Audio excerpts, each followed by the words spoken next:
This is historian Stephen Fusa. I'm here at the uh, John Adams homestead known as Peacefield, which John and Abigail Adams bought in the 1780s. And this house remained in the family until the 1920s. So that was an incredible span for a single house remaining in one family. But this became known as the Adams family homestead in Quincy.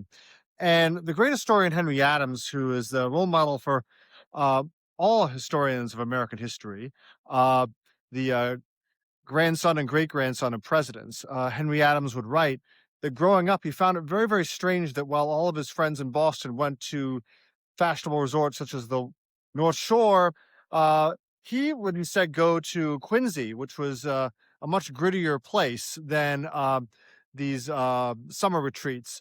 But this was the longtime homestead of the Adams family, and one of his earliest memories was when he refused to go to school. He did not want to go to school, and his grandfather, the former president John Quincy Adams, who had ended his days as a congressman, he had taken a huge status cut from being president to congressman, and famously argued the case of the Amistad uh, slaves who had been uh, had mutinied against their Spanish captors and ended up on the shores of uh, Connecticut, and they were tried. Uh, John Quincy Adams famously defended them, and they were acquitted. Uh, Henry Adams remembered his formidable grandfather taking his hand and walking him to school without a word and dropping him off. And that's all that was required. And Henry Adams was someone who had a lot of thoughts about the Industrial Revolution when he visited the Great Columbian Exposition in 1893. He spent hours looking at the gigantic electric dynamo. And he would later pen a famous essay called The Virgin and the Dynamo, in which he said, in the medieval era, the Virgin Mary was the most powerful cultural force in the Western world. And now, in the Industrial Revolution, the Gilded Age, the dynamo, the electric dynamo, has taken the place of the Virgin Mary as the most powerful cultural force in the Western world. But this house is a remarkable time capsule of a single family that has played such a prominent role in American history. And John Adams would write, I believe it was in the 1780s, that he must study war and politics so that his great grandchildren would study art and music and other fine things. And his prediction did come true, but they all achieved excellence in those fields. But I would wonder what Henry Adams and his grandfather, John Quincy Adams, and his great grandfather, uh, John Adams, would think about where we are as a country today. But visiting places like these gives me a sense of grounding and a sense of history and what we've been through and a sense of continuity.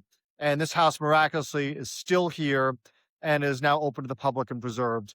And it is now known as the Peacefield Historic Site, the Adams National Monument.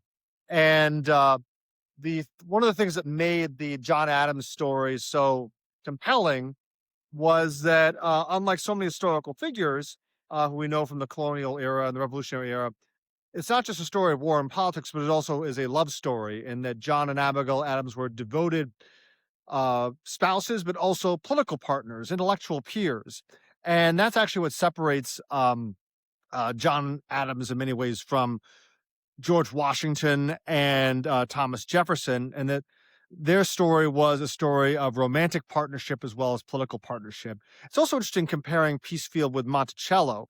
The Monticello was a plantation operated by slaves, hundreds of slaves, including one of whom Jefferson fathered children with. And Thomas Jefferson write about the abstractions of liberty. He was a big fan of the French Revolution. He felt it was a glorious thing. John Adams, on the other hand, felt that the French Revolution was a very different kettle of fish than the American Revolution and predicted terrible things would happen. But John Adams, although he was a very successful attorney, he also worked the land himself. He and his wife never owned enslaved people on principle. And John Adams, in addition to his law practice, would work the land of this farm. And this house, compared to Monticello, which is an elegant Palladian structure, this is a no nonsense, although rather large New England Yankee style house. And John Adams and his family retained ownership of this house until the 1920s. I mean, it helped that they married into the Brooks family, which had a shipping fortune. But the Jefferson family did not hold on to Monticello because Jefferson being a total spendthrift and hoarder.